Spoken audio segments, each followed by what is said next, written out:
UP TGT PGT की तैयारी कर रहे सभी विद्यार्थियों का एमसीक्यूज ऑन लिटरेरी टर्म्स के इस प्रैक्टिस सेशन फास्ट रिवीजन में जी आपका एक बार फिर से स्वागत है। देखिए, जैसे कि आप लोगों को part 1, part 2, part 3, part 6, part 7, part 8, part 9 जी पढ़ाया जा चुका है। आज मैं आप लोगों के लिए लेकर आया हूं जी पार्ट 10।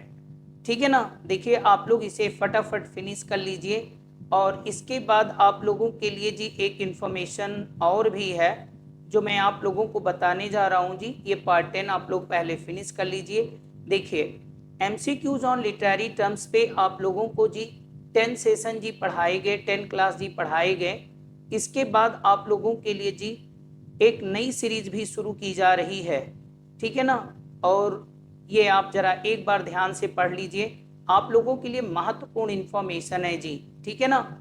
देखिए, जैसा कि आपने पढ़ा होगा, अगर आपने ध्यान से पढ़ी होगी, ध्यान से देखी होगी वीडियोस, लिटरेरी टर्म्स पे जो आपको क्लास दी गई जी, उसमें ऐसे क्वेश्चन के समावेश किए गए कि जो 2016 और 2021 में जो टीजीटी की परीक्षा हुई, उसके पैटर्न, उसके स्टैंडर्ड, उसके लेवल को जी फॉलो करने की जी कोशिश की गई। ठीक है ना। और प्रश्नों के जो लेवल हैं जी, वो थोड़े इजी और थोड़े कठिन दोनों को मिला के जी बनाए जाते हैं, ताकि आप लोगों का रिवीजन भी होता रहे और आप नई नई चीजें भी सीखते रहिए। चलिए देखिए, जरा एक नज़र इस पे आप डालते हैं फटाफट। देखिए, जो आने वाली अब सीरीज जो शुरू की जाएगी आप लोगों के लिए जी, वो एमसीक्यू जो प्रैक्टिस सेशन है उसका नाम होगा जी फास्ट रिवीजन प्रैक्टिस सेशन। है ना, कि आपका एक फास्ट रिवीजन भी होगा और आपका जी प्रैक्टिस भी उसमें कराई जाएगी। ठीक है ना। देखिए, बहुत से विद्यार्थी इस कंफ्यूजन में हैं, इस भ्रम में हैं कि वो सिर्फ नई नई चीजें पढ़ेंगे और अपनी सफलता को सिक्योर कर सकते हैं। ठीक है ना। देखिए, मैं अपना अनुभव बताता हूं और आप लोग किसी भी व्यक्ति से, किसी भी टीचर से पूछेंगे तो दो बातें आपको बताएगा कि आपको नई नई चीजें भी पढ़ते रहना है और पढ़ी हुई चीजों को जी लगातार आपको ब्रशअप करते रहना है, उसे दोहराते रहना है। तो इसीलिए जी आप लोगों को फास्ट रिवीजन भी कराया जाएगा और एक प्रैक्टिस भी आपकी जी होगी। और इसमें जो क्वेश्चन के टाइप होंगे जी, देखिए कैसे होंगे। क्वेश्चन जो है वो मिसलेनियस रखे जाएंगे। ठीक है ना। जैसे देखिए, एक मिसलेनियस क्वेश्चंस होंगे और कहाँ से होंगे जी, वो लिटरेचर से भी होंगे और लैंग्वेज से भी होंगे। लिटरेचर के सभी सेक्शन को कवर किया जाएगा, चाहे वो लिटरेरी टर्म्स हो, फिगर ऑफ स्पीच हो, राइटर हो, राइटर पे जी लिटरेरी कमेंट हो, क्रिटिकल कमेंट हो, लैंग्वेज में जी है ना टेंस हो, active passive narration, direct indirect, Werner substitute, है ना, कॉमन एरर, सब कुछ आपका जी इंक्लूड किया जाएगा। और प्रश्नों की जी संख्या क्या होगी, 50 होगी। है ना। और क्वेश्चन के प्रकार क्या होंगे जी, PYQ होंगे, प्रीवियस ईयर क्वेश्चन भी होंगे। इस बात को आप एक नजर ध्यान से जी पढ़ लीजिए। Question based on pattern and standard of PYQ specially UP TGT 2016 and UP TGT 2021। ठीक है ना। यूपी टीजीटी 2021 और यूपी टीजीटी 2016 में जिस तरह से जी प्रश्नों के लेवल और स्टैंडर्ड को अपग्रेड किया गया था, उन्हीं को पैटर्न बना करके जी प्रश्न आप लोगों के लिए लाए जाएंगे और आप लोग इस सीरीज से जी जुड़ने की कोशिश करिए। देखिए, और एक इंपॉर्टेंट इंफॉर्मेशन है, ये आप लोगों की जी यूट्यूब पे भी मैं पढ़ाऊंगा कुछ सेशन, कुछ क्लास आपकी जी यूट्यूब पे ही होंगी और ये हमारी एप्लीकेशन पे जी ऑफलाइन क्लास के साथ साथ चलेंगी। ठीक है ना। और जिन विद्यार्थियों को पढ़ना होगा जी, वो मेरे नंबर पे जो नंबर दिया गया है उस पर वो कांटेक्ट कर सकते हैं और ज्वाइन कर सकते हैं क्लास। और नहीं तो आप लोग जी यूट्यूब पे जरूर जुड़िए, चैनल को सब्सक्राइब करिए, पढ़ते रहिए। ठीक है ना। ओके, चलिए अब आज की सीरीज हम लोग जी शुरू करते हैं, जो आपका करंट जो चल रहा है। चलिए आते हैं।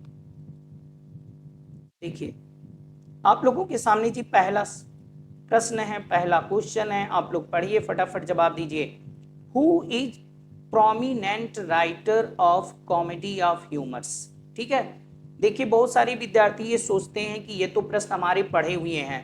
देखिए, आपके पास अगर अनुभव नहीं है तो आप किसी भी अनुभवी टीचर से या किसी भी अनुभवी व्यक्ति से पूछिए, तो आपको जो बताएगा कि क्वेश्चन दोनों प्रकार के बनते हैं। एक एकदम हलवा क्वेश्चन जिसको आप कह सकते हैं, सरल क्वेश्चन भी आपके जी गलत नहीं होने चाहिए, और जो थोड़े से क्लिष्ट होते हैं वो भी सवाल आपके, वो भी प्रश्न जी आपके गलत नहीं होने चाहिए, यदि आप अपनी सफलता को 100% जी सिक्योर करना चाहते हैं। देखिए, माना कि ये बहुत सरफेस का क्वेश्चन है, लेकिन आपको जी इसमें बहुत सारी चीजें सीखने को मिलेंगी। मैं हर एक सवाल से दूसरे सवाल को जी इंटरकनेक्ट करता चला जाऊंगा, अर्थात प्रश्नों का वजन में लगातार बढ़ाता जाऊंगा। जरा नजर डालिए क्वेश्चन नंबर फर्स्ट पे।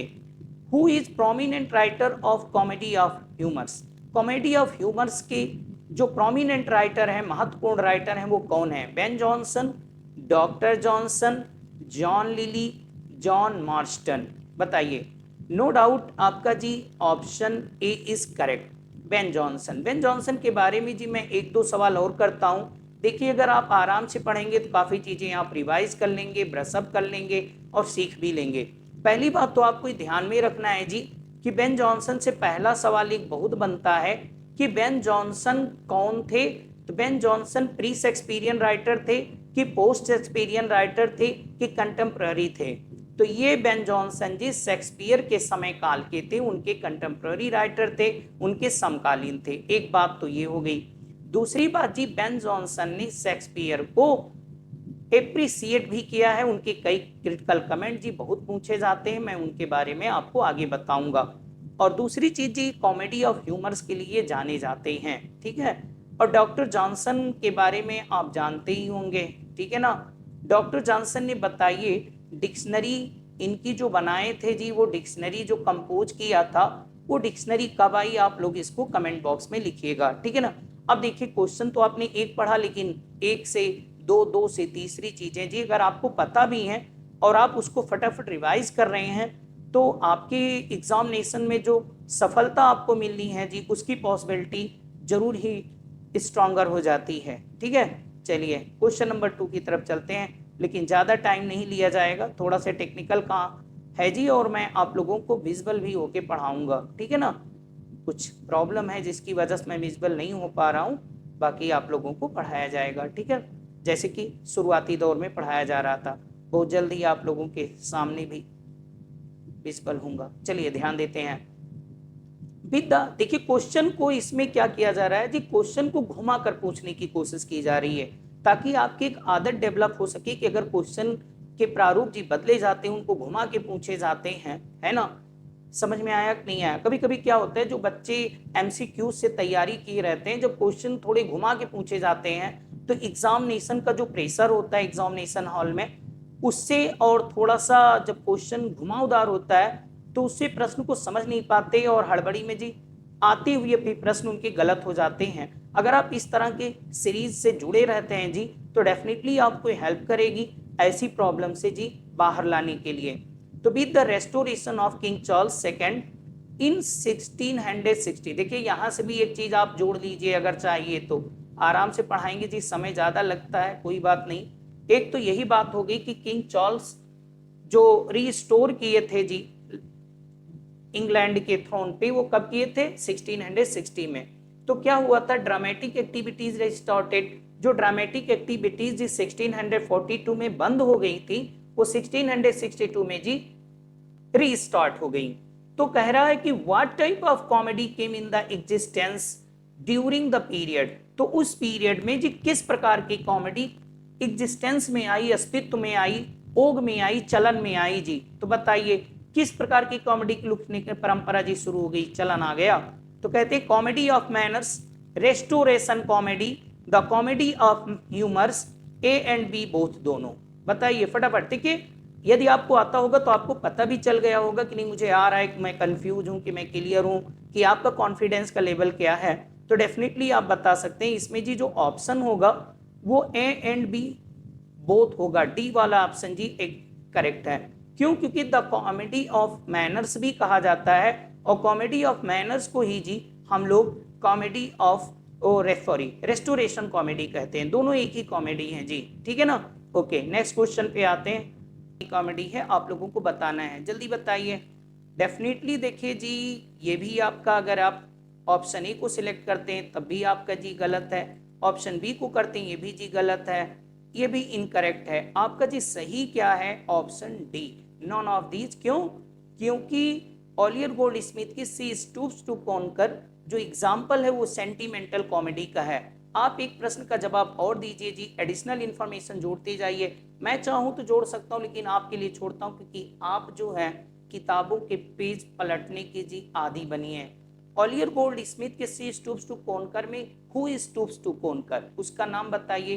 एक लेडी करेक्टर है, वही जी झुकती हैं, वही स्टूप करती हैं कॉन्कर के लिए, उनका नाम आप लोग बताइएगा, ठीक है ना। ओके, देखिए आप लोगों को मैं बताना चाह रहा हूं कि देखिए 2016 और 2021 में यहाँ से काफ़ी जी इस ऑफलाइन जो कोचिंग चलती थी, तो अब ऑनलाइन मोड में अब आ रही है जी। कई विद्यार्थी जी टॉपर की लिस्ट में भी थे, उन लोगों को भी आप लोगों के सामने जी लाया जाएगा समय आने पर, ठीक है। तो नया जरूर है ये ऑनलाइन मोड में, लेकिन आप विश्वास कर सकते हैं और एक बार आप चैनल से जुड़कर जी देखिए, है ना। मैं एप्लीकेशन से जुड़ने की बात नहीं कर रहा आपसे, आप एक बार सब्सक्राइब करिए, जो वीडियोस आपको मिलती रहे जी। आपको अपनी पढ़ाई जी कई सोर्सेस से करनी है, ठीक है ना, किताबें भी पढ़नी है, यूट्यूब पे भी आपके जो अच्छे टीचर हैं, अच्छे मटेरियल मिल रहे हैं, वहाँ से भी पढ़ना है।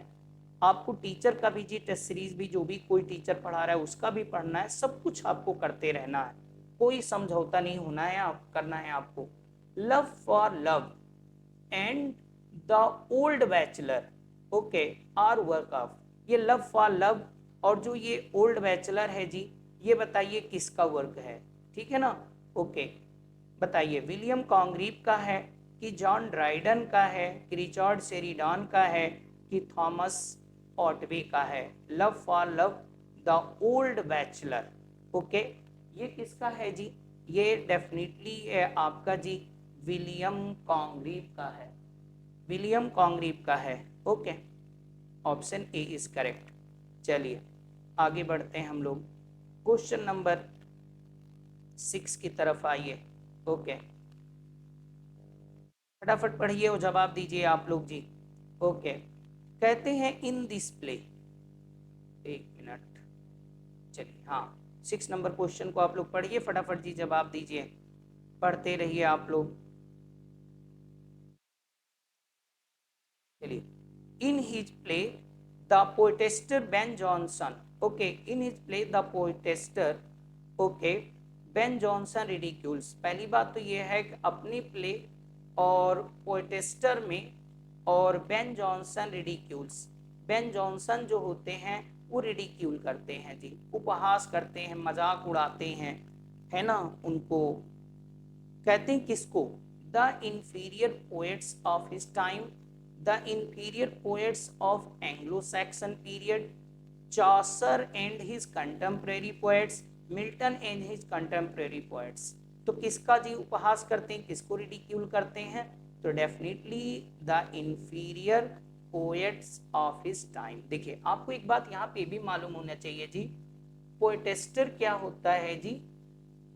ये एक रिडिक्यूलियस जी एक टर्म होता है, जब कोई छोटा कवि होता है, माइनर पोएट होता है, तो उसको पोएटेस्टर कहा जाता है, ठीक है ना। ये कई बार आपके वोकैब के सेशन में भी पूछा जाता है, बात आपको अपने दिमाग में रखनी है। जैसे हिल को हिलक कहा जाता है जी, समझ में आ रहा होगा ना, मतलब जब किसी चीज को छोटा होता है तो उसको, कि वो महत्वहीन है, तो उसको इस तरह कहा जाता है। आगे मैं इसकी बात बाद में करूंगा आपसे। आते हैं क्वेश्चन नंबर 7 की तरफ आते हैं, काफ़ी चीज़ें आप लोग जी सीखते भी रहिए, एडिशनल चीज़ें भी। एक मिनट, चलिए क्वेश्चन नंबर 7 पे आइए। The comedy of humours is also called, comedy of humours को जी और क्या कहा जाता है? एक नाम इसका और भी है, बताइए आप लोग फटाफट। The comedy of humour is also called the comedy of manners, नहीं जी, कॉमेडी ऑफ मैनर्स और वो तो रेस्टोरेशन कॉमेडी कहते हैं, अभी मैंने आपको बताया। जेंटील कॉमेडी, बताइएगा आप लोग एक जगह से, यहीं पे अपना दिमाग दौड़ाइए, एडिशनल चीज़ों पे दिमाग लगाते रहिए बराबर, हर एक ऑप्शन से कुछ ना कुछ नई चीज़ें सीखने की कोशिश करिए। जेंटिल, सॉरी, जेंटिल कॉमेडी को किसने जी ये लिखने की परंपरा शुरू की थी, इसको बताइएगा। सेंटिमेंटल कॉमेडीज, ये सेंटिमेंटल कॉमेडीज या सैटारिक कॉमेडी, तो डेफिनेटली जो कॉमेडी ऑफ ह्यूमर्स है जी ये सैटोरिक कॉमेडी कही जाती है। ये सब देखिए जी सरफेस के क्वेश्चन है नो डाउट, बट आपके माइंड में होने चाहिए, क्योंकि कभी कभी ये देखे गए हैं एग्जामिनेशन में कि ये आने वाले प्रश्न भी जी आपके गलत हो जाते हैं और आपके बनते बनते गेम जी बिगाड़ देते हैं, ठीक है ना। ओके, चलिए क्वेश्चन नंबर हम लोग 8 की तरफ बढ़ते हैं, फटाफट आप लोग जवाब दीजिए। The romantic comedies were principally written by, romantic comedy को प्रिंसिपली किसने लिखा है जी? The romantic comedies were principally written by Shakespeare, John Lyly, Greene या ऑल ऑफ दीज। बताइए किसने लिखा? रोमांटिक कॉमेडी आपको पढ़ाया गया है, बताया गया है, तो देखिए जी ये इसमें ऑप्शन ऑल ऑफ दीज है। शेक्सपियर ने भी रोमांटिक कॉमेडी लिखा, जॉन लिली ने भी लिखा था और ग्रीन ने भी लिखा था, ठीक है ना। ओके, आगे बढ़ते हैं क्वेश्चन नंबर 9 की तरफ। ओ पढ़िए फटाफट, जल्दी करिए आप लोग। और अपने देखिए जो ऑफलाइन वाले विद्यार्थी हैं वो तो करते भी रहें और बताते रहें जी अपना। The melodrama came into vogue, melodrama जी कब चलन में आया? बताइए। मेलोड्रामा एक स्पेशल काइंड ऑफ ड्रामा होता है जिसमें आप जान जाओ जी खून खराबा है ना, रक्तपात ये सब होता है, blood set scene and sight, horror terror सब कुछ इसमें होता है जी, है ना। जैसे आपने कोई कोई मूवी देखी होगी, जैसे ही मूवी शुरू हुई वैसे गोली चलने लगी, कोई किसी का मर्डर हो गया, किसी का हत्या हो गया, उसमें डरावनी आवाज आने लगी, कुछ इसी तरह का मेलो ड्रामा एक्सप्लेन किया गया आप लोगों का। आप देखिए जी प्रैक्टिस सेशन है, ज्यादा बताना संभव नहीं है।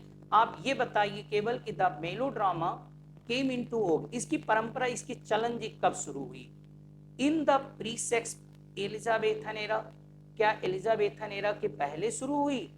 In the post Elizabethan era, के एलिजाबेथन एरा के बाद, कि इन एलिजाबेथन एरा, कि इन रेस्टोरेशन एज? ये आया हुआ जी क्वेश्चन है, तो ये पोस्ट एलिजाबेथन एरा में। Okay, option B is correct. Next question पे बढ़ते हैं, क्वेश्चन नंबर 10 की तरफ आइए, फटाफट जवाब दीजिए, पढ़िए आप लोग प्रश्नों को जल्दी जल्दी। Okay, the White Devil, the Duchess of Malfi, okay, the White Devil, the Duchess of Malfi, the Devil's Law Case और वर्क ऑफ, ये किसका जी वर्क है? The White Devil, the Duchess of Malfi, the Devil's Law Case, ये किसका है जी? बताइए। John Webster, John Ford, Thomas Heywood, okay, Francis Beaumont. तो डेफिनेटली ये किसका है जी? जॉन वेबस्टर का है। ओके, चलिए आगे बढ़ते हैं, जहाँ जी जरूरी होता है वहाँ पे मैं आप लोगों के लिए एडिशनल इंफॉर्मेशन जी ऐड करता रहूँगा, ठीक है। ओके, नेक्स्ट क्वेश्चन पे आइए आप लोग, पढ़िए question number 12। Who is the goddess of love and beauty in Greek mythology? Clear, who is the goddess of love and beauty in Greek mythology? बताइए आप लोग। देखिए ये सवाल ऐसे भी पूछा जा सकता है कि who is counter part of, चलिए पहले आप लोग कर लीजिए तो मैं बताऊं, ये किसका है जी? पैन, पैक्स, एफ्रोडाइट और नॉन ऑफ दीज, ठीक है ना। ओके, तो एफ्रोडाइट, तो ये कौन है जी? एफ्रोडाइट। ओके, ये कौन है? ग्रीक गॉडेस, ग्रीक याद रखना है, और गॉडेस है ऑफ लव एंड ब्यूटी, ठीक है ना। आप इनको जी याद करके रखिएगा, इनको सेक्स से भी जोड़ के रखिएगा, ठीक है ना। ओके, इसी शब्द से जी अफॉर्डजिक बना हुआ है, आपने वोकैब में पढ़ा होगा। अफॉर्डजिक का मतलब होता है ऐसा पदार्थ, सब्सटेंस जो सेक्सुअल फीलिंग को जी अराउज कर देता है, ठीक है ना, याद रखे रहिएगा। ओके, चलिए, और इनकी जी रोमन काउंटर पार्ट कौन है? एक इंफॉर्मेशन जोड़िए जी। ग्रीक में तो जो लव और ब्यूटी की देवी है जी, बहुत लोग कंफ्यूज हो जाते हैं, एफ्रोडाइट ग्रीक की हैं, और जो ये आपने वीनस का नाम सुना होगा जी, सुने हो कि नहीं वीनस का नाम? Venus and Adonis, William Shakespeare की, वीनस को प्रेम हो गया था एडोनिस नाम के एक नौजवान सुंदर शिकारी से, है ना। वीनस देवी थी और वो मानव था, है ना। वीनस जो कौन है? वीनस ही काउंटर पार्ट हैं। किसके? एफ्रोडाइट के। और वीनस रोमन है, अर्थात वीनस जो है Roman goddess of love and beauty है, ठीक है ना, याद रखिए वीनस रोमन है, एफ्रोडाइट ग्रीक है, बाकी फंक्शन दोनों का सेम है, दोनों लव एंड ब्यूटी की, ठीक है ना, एक ग्रीक है एक रोमन है। ऐसे सब बातें अपने दिमाग में बसा के रखो। देखो जो लोग एक दो बार पेपर में अपीयर हो चुके हैं जी और चकमा खा चुके हैं जी, वो तो बात उनको समझ में जी आसानी से ये बात बिना समझाई आ जाती है, ठीक है ना, कि उत्तेजित नहीं हुआ जाता किसी भी चीज को लेकर हाइपर, राइट। आराम से एक एक चीज सीखना है, आराम से समझना है। ऑनलाइन वालों को मैं समझाने का हकदार नहीं हूँ, लेकिन फिर भी मैं बता रहा हूँ।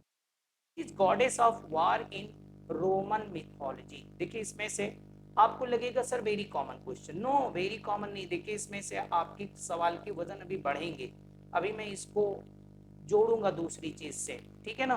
Okay, who is goddess of war in Roman mythology? Roman mythology की जो गॉडेस हैं, ठीक है ना, वार की जो देवी है रोमन मिथोलॉजी में, तो रोमन मिथोलॉजी में गॉडेस ऑफ वार कौन है जी? ये मार्स है, हाइमेन है, कि बेलोना है, कि नन ऑफ दिस?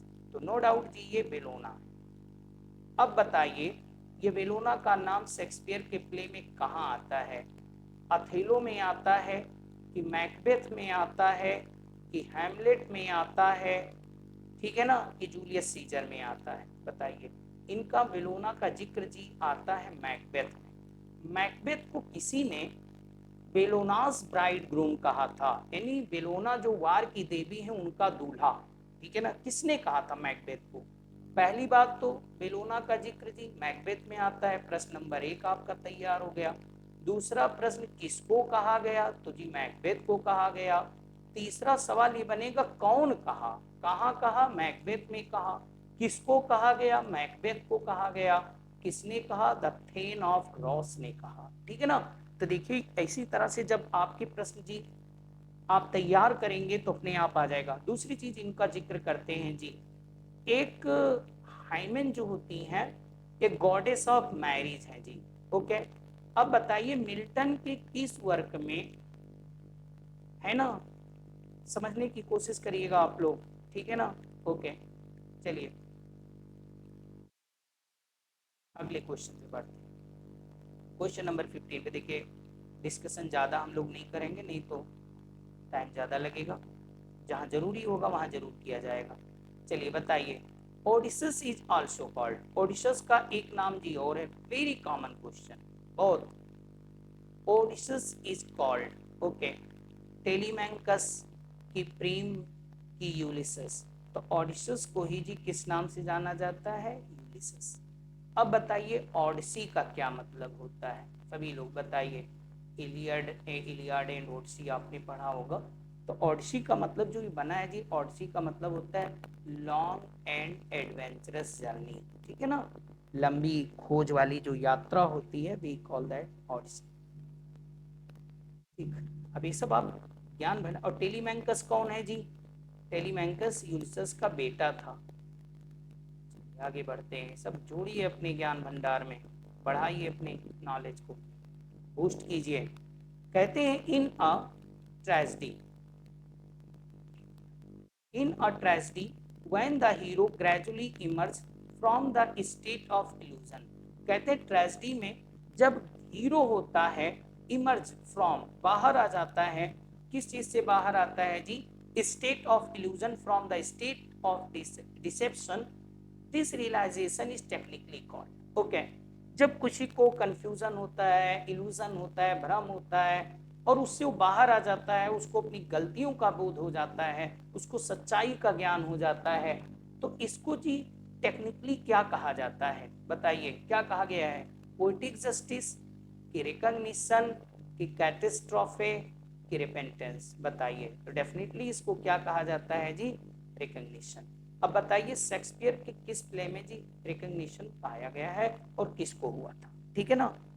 चलिए बताइएगा आप लोग।